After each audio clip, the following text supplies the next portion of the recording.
What would it be like if one of Hollywood's greatest legends stood up live on air, threw away the script, and revealed secrets the world was never meant to hear? Tonight, we bring you a powerful story of courage, truth, and a shocking revelation that could bring down Diddy's entire empire. We are from New York. Let's explore this incredible journey together. And before we dive in, don't forget to tell us where you're watching from. Trust me, you'll find plenty of people nearby sharing this unforgettable moment with you. And hey, make sure to hit that subscribe button. It helps me reach my goal and keeps the real stories coming, the ones that truly shake the world to its core. Late-night audiences expected something easy when Sylvester Stallone took the stage just a few days after the death of a giant in the music industry, Quincy Harris. They anticipated a relaxed interview, quiet reflections, maybe a few jokes about old action movies. But from the moment Stallone walked out, something was wrong. The host tried to keep the show light, but Stallone didn't follow the script. Stallone's answers were short, deliberate, a truth long buried, a confession never meant for public ears, and a reality wrapped in silence for decades. The host, either unaware or pretending to be, leaned forward with bright enthusiasm. "Stallone, you've witnessed so many changes in the industry over the decades. What stayed the same?" Stallone leaned back in his chair, tapping his fingers lightly on the armrest. His jaw clenched. For a long moment, he said nothing. The audience chuckled nervously. The host filled the silence. Maybe passion? Drive? Stallone inhaled deeply. His hand hovered above the tape for a moment, then dropped onto his lap. His eyes drifted, unfocused, as if he was seeing something the rest of the room could not. "I kept silent for years," he said suddenly, his voice dropping low, almost a whisper. "But maybe tonight, I need to say something." The host froze, unsure whether this was a rehearsed bit or an unscripted moment. The crowd fell silent, sensing the shift. "I met Diddy in the early 90s, Stallone said, his voice measured, calm. "Back then he was a hurricane. Parties, deals, shows. He knew how to win people over. He knew how to charm a room." The host smiled awkwardly. "Sure, Diddy's a legend." Stallone nodded slowly. "A legend for a lot of things. Some things you'll never see on the cover of a magazine." Stallone inhaled deeply. His hand hovered above the tape for a moment, then dropped to his lap. His eyes drifted, unfocused, as if seeing something the rest of the room couldn't. "I kept my mouth shut for years," he said suddenly, voice low, almost a whisper. "But maybe tonight I need to say something." The host froze, uncertain whether this was a rehearsed bit or an off-script moment. The crowd quieted, sensing the shift. "I met Diddy in the early 90s, Stallone said, his words measured, steady. "He was a hurricane back then. Parties, deals, shows. He knew how to win people over. He knew how to charm a room."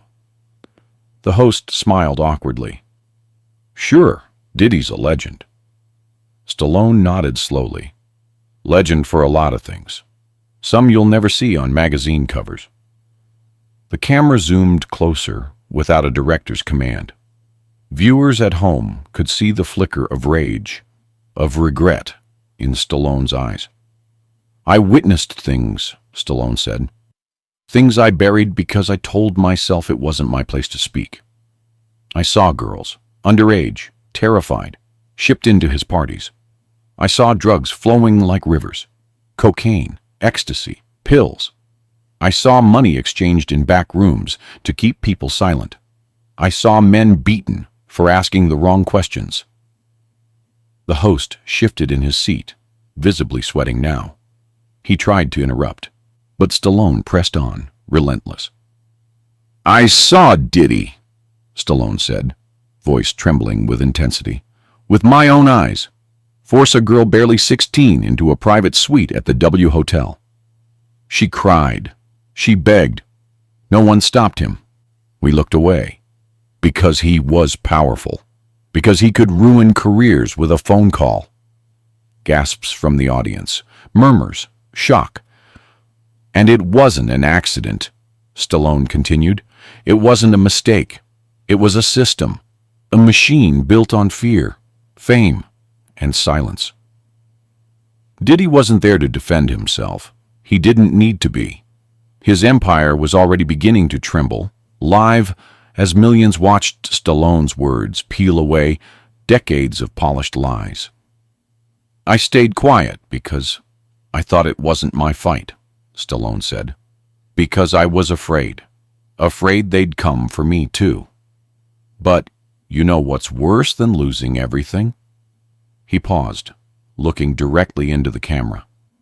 "Living every day knowing you helped cover up the pain of others." The host glanced nervously toward the control room, desperate for guidance. But no one dared cut away. "The tape you see here," Stallone said, nodding at the cassette, "was handed to me years ago. Recordings from inside those parties. Recordings of what Diddy and his circle did when they thought the cameras were off." The host's face paled. "I kept it hidden," Stallone said, "but tonight I brought it here. Tonight I'm done protecting the guilty." The room was suffocating. You could hear every breath, every heartbeat. The crowd, the crew, the millions watching at home. They weren't witnessing a PR stunt. They were witnessing a reckoning. Stallone stood up slowly, lifting the cassette in his hand like an offering. "I have nothing to gain from this," he said. "But if one more kid gets hurt because of our silence, that's on all of us." He set the tape down with a soft click that sounded louder than any standing ovation. Stallone stood up slowly, his frame still powerful despite the years.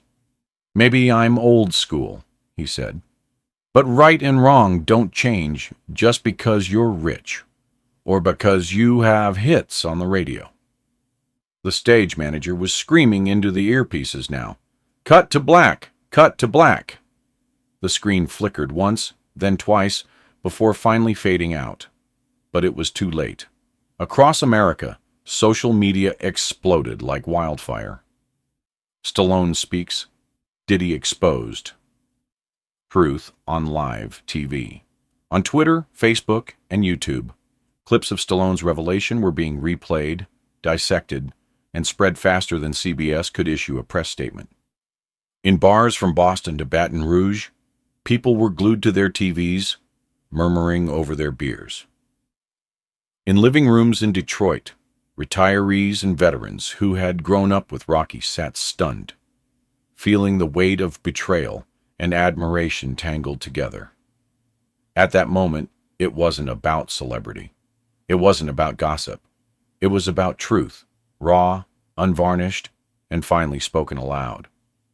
By the time CBS managed to regain control and issue a vague apology on air, it was far too late to contain the wildfire.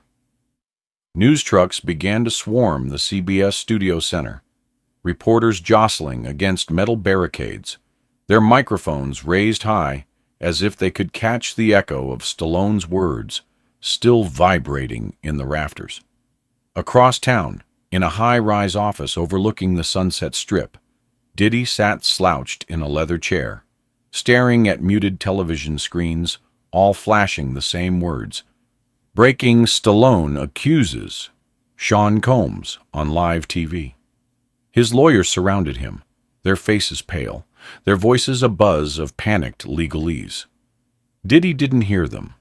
His mind was trapped in that terrible moment, the look in Stallone's eyes, the damning certainty in his voice. No matter what his team spun, No matter what carefully crafted statements they released, he knew the court of public opinion had already delivered its verdict. Meanwhile, Stallone sat alone in his modest Beverly Hills home, a glass of bourbon untouched in his hand. He watched the coverage unfolding with the same grim inevitability one might watch a slow-moving train wreck. He hadn't planned to speak out that night. Not really. For years, he had buried the memory beneath layers of rationalization and regret. He had told himself it wasn't his place, that it wasn't his fault. But sitting next to Diddy, seeing the polished image of a man whose sins were still unaccounted for, something inside him broke. He could not let the lies breathe any longer. He didn't want to be remembered as another coward who protected the powerful at the expense of the powerless. In the coming hours, CBS issued a terse statement, distancing themselves from Stallone's comments, but it felt hollow. The story had already escaped the control of network executives. It lived now on Twitter, on Reddit, on YouTube reaction channels. Pundits and analysts debated fiercely across every major cable news outlet. Some questioned Stallone's motives, but far more rallied behind him, citing the courage it took to speak out in an industry famous for its ruthless protection of its elite. The morning after the broadcast, the front page of the New York Times carried a simple but devastating headline: "A Legend Speaks. Stallone's on-air revelation rocks Hollywood." Beneath it, a somber photo captured Stallone mid-sentence, his face etched with decades of burden.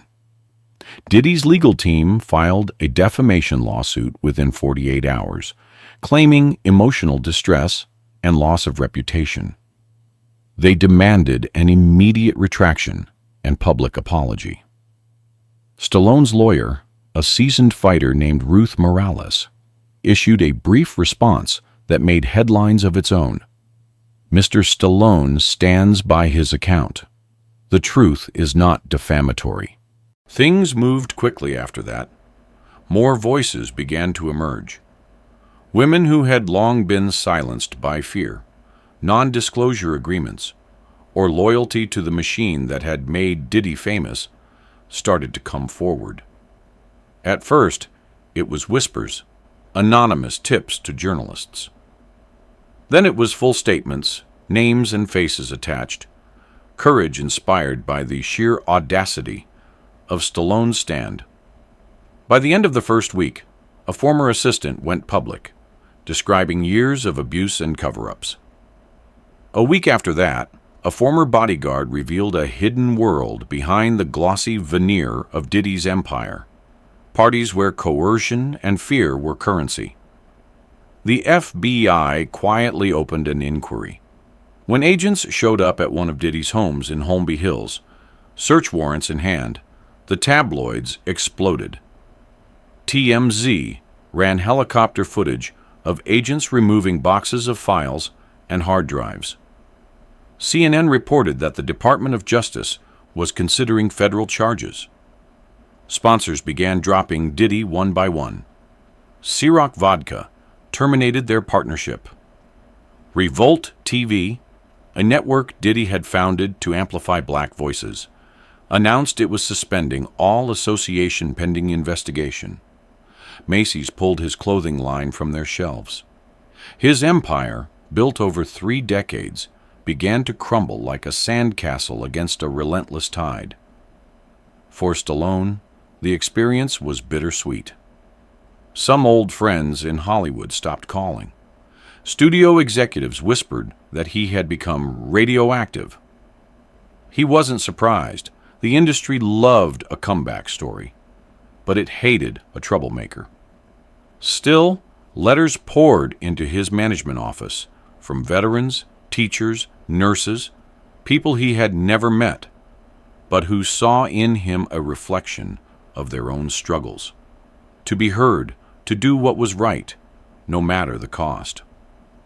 One afternoon, while walking through Central Park in New York during a rare break from the storm.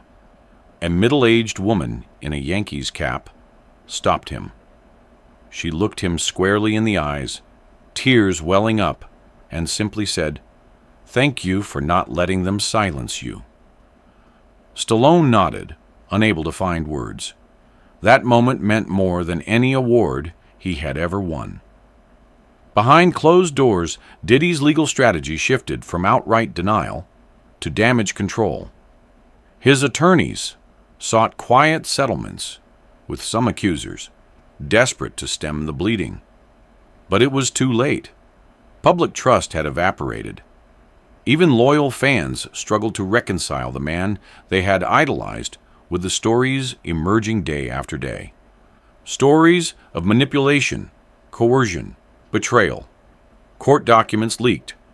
Depositions painted an ugly picture, a stark contrast to the glamorous image Diddy had so carefully cultivated. One particularly damning moment came during a taped deposition that leaked to the press. In the video, Diddy, under oath, squirmed visibly as attorneys grilled him about specific incidents. At one point, when asked about the Bel Air party Stallone had referenced, his voice faltered. "I don't recall," he said, staring down at the table. It was the beginning of the end. His empire was no longer bleeding, it was hemorrhaging. As the months dragged on, the legal battles mounted. Civil suits, federal investigations, criminal indictments. Diddy's name became synonymous, not with success, but with disgrace. Netflix canceled the planned biopic about his life. A major music awards show rescinded his Lifetime Achievement honor. His name, once shouted in admiration at arenas and festivals, now drew uncomfortable murmurs or stony silence. Through it all, Stallone remained largely silent, granting only one in-depth interview months later, sitting down with 60 Minutes' Norah O'Donnell. In that conversation, aired in prime time across America, he spoke quietly but firmly about regret, responsibility, and redemption. "I'm not a hero," he said. "I'm just a man who got tired of lying to himself. And maybe, if enough of us do that, we can start to fix what's broken." In diners across Iowa, barbershops in Philly, retirement homes in Florida, people nodded along. Stallone had not just exposed a man. He had cracked open a system, forcing America to confront a deeper, uglier truth about the price of silence and the cost of speaking out. Diddy retreated from public life, selling off properties, cutting deals in courtrooms rather than boardrooms. His final social media post, a clipped video filmed in a dimly lit room, was a rambling defense about loyalty, betrayal, and fame. It garnered millions of views, but almost no sympathy. As summer bled into fall, a new landscape began to emerge. A little less tolerant of idols without accountability. A little less forgiving of the idea that talent erased transgression. And somewhere in Beverly Hills, Sylvester Stallone, now older but never smaller, walked his dog in the early evening light. He wasn't chasing redemption anymore. He had found it the only way he knew how, by facing the fight he had long avoided, and finally throwing the punch that mattered most. Months passed, but the shockwaves didn't fade. Instead, they reshaped the landscape of American entertainment. New accusations surfaced weekly, pulling not only Diddy, but other powerful figures into the undertow of public reckoning. What Stallone had ignited on that stage in Los Angeles had become a national reckoning far beyond one man's fall from grace. Congressional hearings were scheduled to address exploitation in the music and film industries. Hashtags demanding reform filled social media. Cultural critics on NPR and CNN debated whether this was the entertainment world's long overdue moment of accountability, similar to what the political world had seen in the early 1970s. Meanwhile, Diddy's lawyers worked overtime. Settlements were reached quietly with some accusers. Others pressed forward publicly. A class action civil suit formed against his business empire, citing decades of abuse, coercion, and misconduct. Former employees from Bad Boy Records, Revolt TV, and his nightclub ventures came forward with tales of rampant misbehavior, covered up by an inner circle dedicated to protecting the brand at all costs. Court documents leaked, showing gag orders, hush payments, and internal memos prioritizing loyalty over legality. Diddy's fortune, once estimated at over $800 million, dwindled rapidly under the weight of legal fees and settlements. Properties in Miami, Beverly Hills, and the Hamptons were sold at discounts. His music catalog, once considered one of the most valuable in hip-hop, was quietly shopped to buyers, but many distanced themselves, unwilling to tie their brand to the unfolding scandal. Stallone, though caught in the media frenzy, found a different kind of redemption. His name resurfaced not just as an action hero, but as a man who stood up when it mattered most. Invitations came for interviews, speaking engagements, even college commencements, but he declined most of them, choosing instead to keep a low profile. He wasn't interested in being canonized. He had spoken because he couldn't live with himself otherwise, not for applause or political capital. The only place Stallone accepted an invitation was to speak at a town hall organized by a coalition of survivors groups in Philadelphia, his hometown. Held at the historic Franklin Music Hall, the event packed the venue. Ordinary Americans, people who had suffered in silence for years, came to hear from someone who, despite his fame, had walked the same internal road of guilt, fear, and finally, courage. On stage, Stallone didn't offer hollow platitudes. Instead, he spoke candidly about the decades he spent rationalizing his silence, about the loneliness that comes from stepping outside the protective walls of wealth and power, and about the peace that finally came when he chose truth over complicity. The crowd, filled with faces marked by their own battles, gave him a standing ovation, not because he had all the answers, but because he had the honesty to admit he didn't. Diddy, on the other hand, became a recluse. Once the life of every red carpet, he now spent his days moving between lawyers' offices and private security compounds. A federal grand jury convened, and although Diddy's attorneys maneuvered furiously to shield him, the testimonies mounted. Charges of sexual misconduct, witness tampering, and financial fraud loomed over him like a gathering storm. In a desperate move, Diddy released a video on his social media accounts, filmed in what appeared to be a darkened home studio. His voice cracked as he defended himself, claiming he had made mistakes, but that people were out to destroy him. He cited jealousy, racism, conspiracy, all the predictable defenses, but they rang hollow against the mountain of evidence and broken lives emerging daily. Public sympathy was nowhere to be found. Even artists he had mentored or signed early in their careers, people like Usher, Mary J. Blige, and others, issued carefully worded statements condemning abuse and standing with survivors without ever mentioning his name. Meanwhile, CBS faced its own reckoning. Sponsors threatened to pull advertising. A congressional committee subpoenaed internal communications from the network, demanding to know why a guest like Diddy was ever invited, despite his known history of settlements and accusations. The entertainment industry, for all its talk of diversity and inclusion, was now being called to account for the systemic protection of abusers masked by talent and profitability.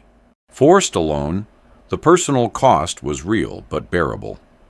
Some old friends distanced themselves, whispering about betrayal, about breaking the code of silent protection among the famous.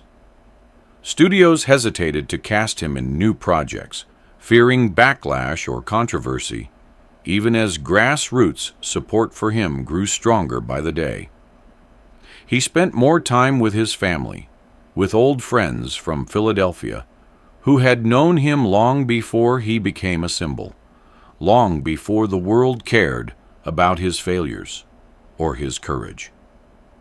In one particularly telling moment, Stallone visited the Philadelphia Museum of Art, famous for the rocky steps where his character's triumphant run had been immortalized. As he stood quietly at the top, looking out over the city skyline, a small group of tourists recognized him. Instead of rushing for selfies or screaming his name, they simply nodded, a silent gesture of respect far more meaningful than any award he had ever won. An elderly man, wearing a battered Eagles cap, approached him, clapped him lightly on the shoulder, and said, "Took guts, Sly. Real guts." Stallone nodded, eyes misty. "Took too long," he replied softly. America, too, was reckoning with how long it had taken to listen. To victims, to whistleblowers, to uncomfortable truths buried beneath celebrity, money, and myth. Editorials appeared in The Atlantic, The New Yorker, and The Washington Post, analyzing how the entertainment industry could change permanently if enough voices demanded it. Not everyone agreed on solutions, but few denied that something irreversible had happened that night. Stallone chose to speak. The final blow to Diddy's public life came during a federal trial that began nearly a year after Stallone's revelation. Broadcast live, the courtroom testimony was gut-wrenching. Survivors told their stories with trembling voices and steel spines. The prosecutors painted a picture of a man whose public persona, as a visionary, masked a private life of predation and manipulation. Stallone, subpoenaed as a witness, appeared wearing a simple navy suit. His testimony was brief, direct, and devastating. He described the party in Bel Air, the young girl, the silent complicity of the room full of celebrities. When asked why he stayed silent so long, Stallone didn't flinch. "Because fear is powerful," he said, "but it's never as powerful as shame." The jury found Diddy guilty on multiple counts. Sentencing followed swiftly. Once a mogul, Diddy was led out of the courtroom in handcuffs, head bowed, the cameras flashing like 1,000 tiny hammers, pounding away the last remnants of his empire. Stallone didn't attend the sentencing. He didn't need to. His fight had been fought not in a courtroom but in his own heart, and he had already won. In the years that followed, Stallone lived more quietly, but more freely. He began teaching occasional workshops at film schools, not on acting, but on integrity, on how to survive Hollywood without losing your soul. He wrote a memoir, Standing Alone, that became a bestseller, not because it was scandalous, but because it was honest. In quiet corners of the country, in union halls, in VFW posts, in suburban libraries, people discussed the story of how one man's refusal to stay silent had toppled a giant. They didn't remember every detail of the trial, every headline or tweet. They remembered the simple, stubborn courage it took to stand up and tell the truth, live on national television, when it would have been so much easier to look away. In the end, Stallone had reclaimed something more precious than fame: his own reflection. When he looked in the mirror now, he didn't see the man who stood by in silence at that party in Bel Air. He saw the man who had finally stood up, even when the whole world was watching, and found at last that the truth, though costly, was the only thing worth fighting for.